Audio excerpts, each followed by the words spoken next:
नमस्कार साथियों, स्वागत है आपका the history volt with Sandeep में। साथियों, आज का हमारा विषय है राजस्थान के प्रमुख व्यक्तित्व और ये हमारी दूसरी वीडियो है। इससे पहले वाली वीडियो में हमने दूरसा आडा और दयालदास के बारे में चर्चा की थी।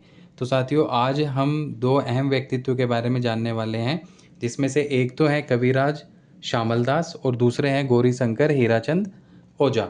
ठीक है, तो दोनों के बारे में जानेंगे। जो अहम बातें हैं सिर्फ उन्हीं के बारे में हम जानने की कोशिश करेंगे। तो सबसे पहले हम बात करते हैं कविराज श्यामलदास के बारे में। कविराज श्यामलदास का जन्म 1836 ईस्वी में होता है साथियों। ठीक है, और इनका जन्म होता है धोकलिया ग्राम में, और ये जगह कहाँ पड़ती है? तो ये भीलवाड़ा में पड़ती है। तो सबसे पहली चीज़ यही है कि कविराज श्यामलदास का जन्म 1836 में होता है, और ये जो जिस जगह पे इनका जन्म हुआ था वो जगह भीलवाड़ा में पड़ती है, और उस जगह का नाम था धोकलिया। दूसरी चीज़ ये है साथियों कि ये दरबारी हुआ करते थे। ठीक है, किसके दरबारी थे? तो ये मेवाड़ के महाराणा शंभू सिंह और उनके बाद में जो उनके पुत्र महाराणा बने सज्जन सिंह। तो कविराज श्यामलदास मेवाड़ के महाराणा शंभू सिंह और उनके पुत्र सज्जन सिंह के दरबारी थे। और इनकी रचना की अगर बात करें तो साथियों, कविराज श्यामलदास की सबसे अहम रचना है, उस रचना का नाम है वीर विनोद। ठीक है, तो वीर विनोद में किसके बारे में लिखा गया है? वीर विनोद में क्या लिखा गया है? तो साथियों, वीर विनोद एक तरीके से मेवाड़ राज्य का इतिहास है। यानी कविराज श्यामलदास ने वीर विनोद में मेवाड़ राज्य का इतिहास लिखा था। कहा जाता है कि ये जो इतिहास लेखन का काम इन्होंने शुरू किया था, या मेवाड़ राज्य के बारे में जो भी वर्णन, जो भी जानकारी इन्होंने वीर विनोद में दी थी, तो इसके बारे में इनको आदेश दिया था शंभू सिंह ने। ठीक है, जो मेवाड़ के महाराणा शंभू सिंह थे, इनके आदेश पे कविराज श्यामलदास ने मेवाड़ राज्य का इतिहास लिखा, और जिस पुस्तक में मेवाड़ राज्य का इतिहास लिखा उस पुस्तक का नाम था वीर विनोद। ठीक है, इसके अलावा अगर उपाधियों की बात करें तो कविराज श्यामलदास को दो उपाधियां मिली थी। एक उपाधि मिली थी केसरे हिंद की, और दूसरी उपाधि मिली थी कविराजा की। तो केसरे हिंद की जो उपाधि दी, ये उपाधि देने वाली उस समय की जो अंग्रेजी सरकार है, ब्रिटिश भारत की जो अंग्रेजी सरकार थी, उसने कविराज श्यामलदास को केसरे हिंद की उपाधि दी, और जो मेवाड़ के महाराणा थे उन्होंने कविराज श्यामलदास को कविराजा की उपाधि दी। तो ये कुछ अहम बातें हैं कविराज श्यामलदास के बारे में। तो अगर एक बार देखें, इनका जन्म 1836 ईस्वी में हुआ। कहाँ पे? भीलवाड़ा के धोकलिया में।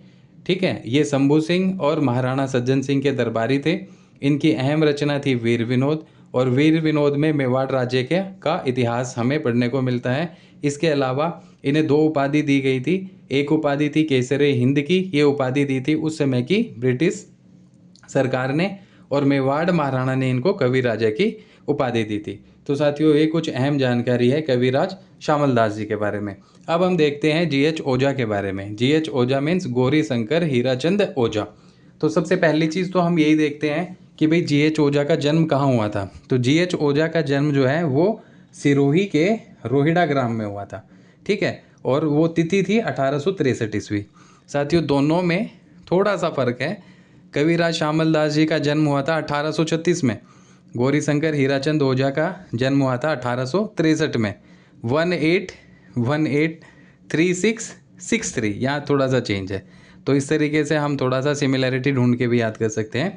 तो गौरीशंकर हीराचंद ओझा का जन्म सिरोही के रोहिड़ा ग्राम में हुआ था, और इनका जन्म हुआ था 1863 ईस्वी में। दूसरी चीज़, ये महानुभाव कौन है, ये महोदय कौन है? तो भाई साहब, ये महोदय हैं राजस्थान के इतिहासकार। ठीक है, राजस्थान के इतिहासकार हैं, और इन्होंने राजस्थान की उस दौर की कई सारी रियासतों का इतिहास लिख के उनको समृद्ध बनाया था। और इसके साथ साथ गौरीशंकर हीराचंद ओझा जी जो है वो पुरातत्ववेत्ता भी हैं। तो राजस्थान के इतिहासकार व पुरातत्ववेत्ता हैं गौरीशंकर हीराचंद ओझा, जिनका जन्म सिरोही के रोहिड़ा ग्राम में 1863 ईस्वी में हुआ था।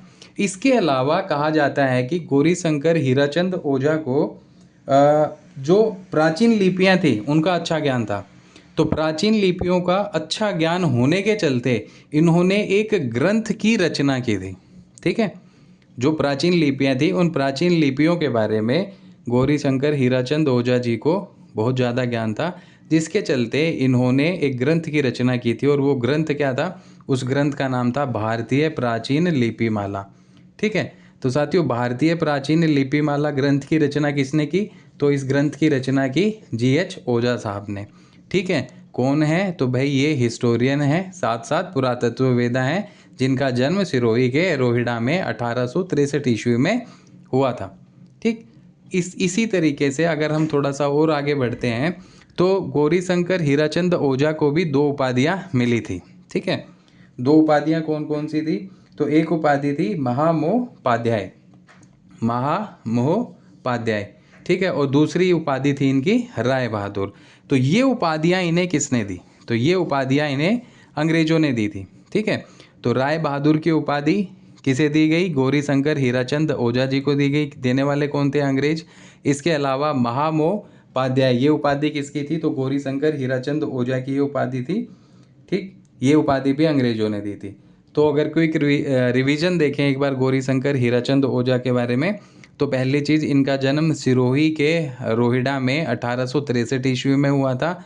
ये राजस्थान के इतिहासकार व पुरातत्ववेदा हैं, और प्राचीन लिपियों का अच्छा ज्ञान होने के चलते इन्होंने भारतीय प्राचीन लिपिमाला ग्रंथ की रचना की। ठीक, और इन्होंने कई सारी राजस्थान की जो रियासतें हैं उनका इतिहास लिखा था, और अंग्रेजों ने इन्हें राय बहादुर और महामहोपाध्याय की उपाधि से नवाजा था। तो साथियों आज के ये 2 अहम व्यक्तित्व थे, और दोनों व्यक्तित्व ही अपने आप में अहम हो जाते हैं। अब देखते हैं कि किस तरीके के सवाल इनसे बनते हैं। तो एक बेसिक सवाल तो यही बनता है भाई, वीर विनोद किसकी रचना थी? तो वीर विनोद कविराज शामल दास की रचना थी। दूसरा सवाल ये बन सकता है कि कविराज शामल दास जो है वो किसके दरबारी थे? तो कविराज शामल दास मेवाड़ के महाराणा शंभू सिंह, और बाद में जो उनके पुत्र महाराणा बनते हैं सज्जन सिंह, इन दोनों के दरबारी थे। ठीक है, तीसरा सवाल बनता है केसरे हिंद की उपाधि किसको दी गई? तो कविराज शामल दास को केसरे हिंद की उपाधि दी गई थी, अंग्रेजों ने दी थी। कवि राजा की उपाधि तो कविराज शामल दास को दी गई, किसने दी? मेवाड़ के महाराणा ने। वीर विनोद में किसका वर्णन मिलता है, या वीर विनोद को पढ़ने से हमें क्या जानकारी मिलती है? तो वीर विनोद को पढ़ने से हमें जानकारी मिलती है मेवाड़ राज्य के इतिहास के बारे में। और वीर विनोद मेवाड़ राज्य का जो इतिहास लिखना शुरू किया कविराज शामल दास जी ने, वो मेवाड़ के महाराणा शंभू सिंह के कहने पे लिखना शुरू किया। अब आ जाते हैं गौरीशंकर हीराचंद ओझा पे। तो पहला सवाल यही बनता है, भारतीय प्राचीन लिपिमाला ग्रंथ की रचना किसने की थी? तो भारतीय प्राचीन लिपिमाला ग्रंथ की रचना की थी गौरीशंकर हीराचंद ओझा ने। ठीक है, और राय बहादुर की उपाधि निम्न में से किसे दी गई?